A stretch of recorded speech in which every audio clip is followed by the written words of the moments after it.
হরে কৃষ্ণ।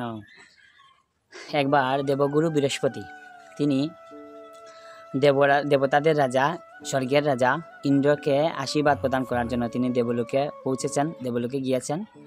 তো দেবগুরু বৃহস্পতি তখন দেখতে পেলেন যে ওনার যে শিষ্য দেবরাজ ইন্দ্র তিনি কাম লীলায় মত্ত রয়েছেন, অস্পরা সুন্দরীদেরকে নিয়ে তিনি কামে মত্ত রয়েছেন। তো সেখানে অনেকেই সেই দেবগুরু বৃহস্পতিকে প্রণাম করেছিলেন, কিন্তু কামে অন্ধ হয়ে, কামে মাতাল হয়ে দেবরাজ ইন্দ্র সেই তার গুরুদেবকে কোনো প্রণাম করেননি, কোনো সম্বর্ধনা করেননি। তো এটা দেখে যখন গুরুদেব বুঝতে পারলেন যে ওনার শিষ্যের কি হয়েছে, দুর্মতি হয়েছে, তিনি সেখান থেকে সেই স্থান সাথে সাথে তিনি পরিত্যাগ করে চলে গিয়েছিলেন। কিন্তু এটার ফলে ইন্দ্রের দেবতাদের দেবতা যে তিনি স্বর্গের রাজা, সেই ইন্দ্রের মস্ত বড় অপরাধ হয়েছিল গুরুদেবের চরণ অপরাধ করার কারণে। ফলে তাকে শুকর জুনিতে প্রাপ্ত হতে হলো, তিনি শুকর হয়ে জন্মগ্রহণ করলেন। তো শুকর হয়ে জন্মগ্রহণ করেছেন ভালো কথা, কিন্তু শুকর হয়ে জন্মগ্রহণ করার পর ওনার যে পূর্বে যে তিনি স্বর্গের রাজা ছিলেন তিনি সে কথা ভুলে গিয়েছিলেন। রাজ্যের রাজা ছিলেন, তার বিলাসবহুল জীবনযাপন ছিল, তার উন্নত জীবনযাপন ছিল, তিনি সব কিছু ভুলে গিয়েছিলেন। তো ভুলে যাওয়ার পরে তিনি একটা মর্দনার মধ্যে পড়ে থাকতেন, ময়লা আবর্জনার মধ্যে ময়লা খাবার খেতেন। তো এরকম করতে করতে তিনি কী করেছেন, একটা শুকরিণীর সঙ্গে তার দেখা হয় এবং শুকরিণীর সাথে তার মিলন হওয়ার পরে তিনি তার সাথে এই মর্দনার মধ্যে জীবনযাপন করা শুরু করেন এবং কিছুদিনের মধ্যে তার অনেক সন্তান হলো, অনেক বাচ্চা তিনি উৎপাদন করলেন। এরকম করতে করতে করতে করতে ওই 20টার মধ্যে তার জীবনযাপন চলতে থাকে। তো অনেকগুলা যখন কয়েক বছর চলে গেল, অনেক নাতি নাতনি পেয়ে গেলেন, অনেক বৃদ্ধ হয়ে গেলেন।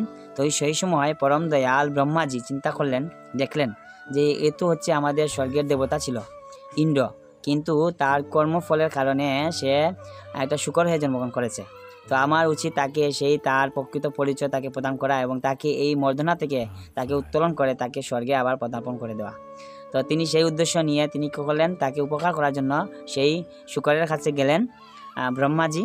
তো যাওয়ার পরে তাকে বললেন যে দেখো, তুমি তো হচ্ছে স্বর্গের রাজা, তোমার উন্নত জীবন রয়েছে, তুমি কেন মর্দনার মধ্যে পড়ে আছো? তোমার উন্নত জীবন রয়েছে, তুমি সুখ পাবে, শান্তি পাবে, তোমার সুখ আছে, তোমার রাজ্য আছে।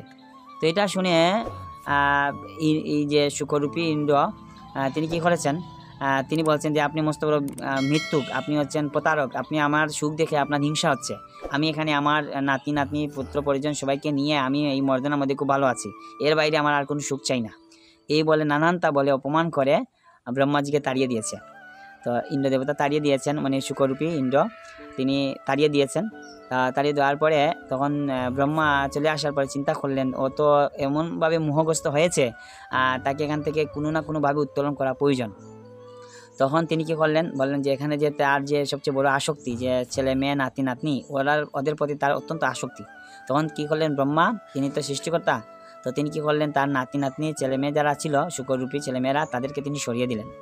তো যখন দেখতে পেলেন মানে শুকররূপী ইন্দ্র যে ওনার সন্তানাদির মৃত্যু হয়েছে, তারপরে নাতি নাতির মৃত্যু হয়েছে, তিনি সুখে কাতর হয়ে গেলেন। তারপর ওনার স্ত্রী কান্না করছে, মানে শুকররূপী স্ত্রী কান্না করছে করতে করতে করতে তারপর ওই শুকর কী হচ্ছে, তার স্ত্রীকে বলছে, দেখো প্রিয়তমা সুন্দরী, তুমি কান্না করো না, তুমি তো মারা যাওনি, আমিও তো মারা যাইনি, আমাদের সন্তানাদি নাতি নাতনি মারা গিয়েছে, সমস্যা নেই, আমরা আবার মিলিত হবো, আবার আমরা সন্তান উৎপাদন করবো, আবার আমাদের ছেলে মেয়ে হবে, আবার আমাদের নাতি নাতনি হবে। তো এই বলে তারা আবার পুনরায় কী করলো, সংসার বন্ধনে আবদ্ধ হয়ে তারা আবার ইন্দ্র তৃপ্তি করতে চেষ্টা করলো এবং করে তারা আরও অনেক সন্তানাদি লাভ করার চেষ্টা করছে। তখন ব্রহ্মা চিন্তা করলেন যে তো গুরুতর মানে আসক্তিপরায়ণ, কামে মত্ত হয়ে গিয়েছে। তখন তিনি চিন্তা করলেন যে ছেলে মেয়ে নাতি নাতিকে সরালে তো হবে না, পাশাপাশি তার যে সবচেয়ে বড় আসক্তি, তার যে সবচেয়ে বড় মোহ, সেই স্ত্রীকে সরাতে হবে। তিনি সেই শুকররূপী স্ত্রীকেও সরিয়ে নিলেন। তো যখন সন্তান আদিও চলে গেল, স্ত্রী আদিও চলে গেল, তারপরে ছেলে মেয়ে নাতি নাতনিও হারিয়ে পেলে, তখন যে পাগল পায় হয়ে গিয়েছে, হায় হায় আমার সন্তান ছিল, নাতি নাতনি ছিল, আমার স্ত্রী ছিল, আমার সুখ ছিল, শান্তি ছিল, এখন তাদেরকে হারিয়ে আমি পাগল হয়ে গিয়েছি, এখন আমার কি করণীয়, আমি কি করব, কোথায় যাব, তারা তো আমার খবর নিচ্ছে না, কোথায় আছে না আছে, আমি তাদের সাথে কষ্ট পাচ্ছি, তারা কি আমার কথা ভাবছে, তারা কি আমার কথা চিন্তা করছে, তারা কি আর কখনো আমার কাছে ফিরে আসবে, চিন্তা করতে করতে ওই সময়ে ঠিক ওই সময় ব্রহ্মাজি তার কাছে এসে উপস্থিত হলেন। উপস্থিত হওয়ার পরে বললেন যে ইন্দ্র, তুমি মোহগ্রস্ত হয়ে গিয়েছ, তুমি শুকর নও, তুমি হচ্ছে দেবরাজ ইন্দ্র, তুমি দেবতাদের রাজা, তুমি স্বর্গের রাজা, কিন্তু তুমি কর্মদোষে তুমি এই শুকর জনিপ্রাপ্ত হয়েছ। তোমার উচিত এখন তোমার মানে প্রকৃত পরিচয় খুঁজে পাওয়া। আমি চেষ্টা করছি তোমার প্রকৃত পরিচয় তোমাকে প্রদান করার জন্য। তুমি এখান থেকে উঠে দাঁড়াও, তোমার স্বর্গে ফিরে যাও, তোমার জন্য স্বর্গ অবস্থান আছে, তুমি উন্নত জীবনযাপন করো, তুমি এই মর্দনার মধ্যে কেন পড়ে আছো, হ্যাঁ বিষটা খাচ্ছ, তুমি এগুলা থেকে উঠে দাঁড়াও। তখন এই কী করলেন, এই ব্রহ্মাজি শুকরকে স্পর্শ করলেন।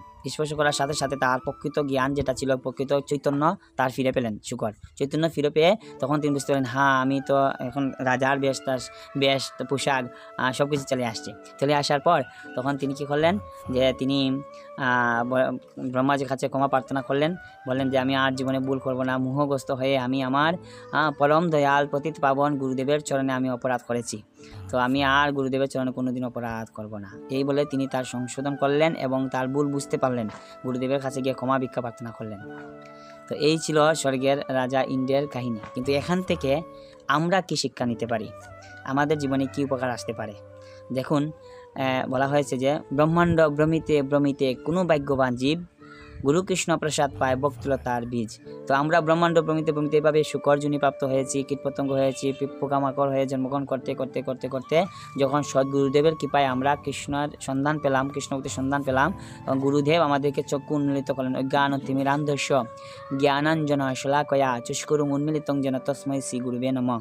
অজ্ঞতার অন্ধকারে আমার জন্ম হয়েছিল, কিন্তু আমার গুরুদেব আমাকে জ্ঞানের আলোকবর্তিতা দিয়া তিনি অজ্ঞতার অন্ধকার দূর করে আমাকে নতুন জীবন দান করেছেন। চক্ষু দানও দিল যে জন্মে জন্মে প্রভু সে।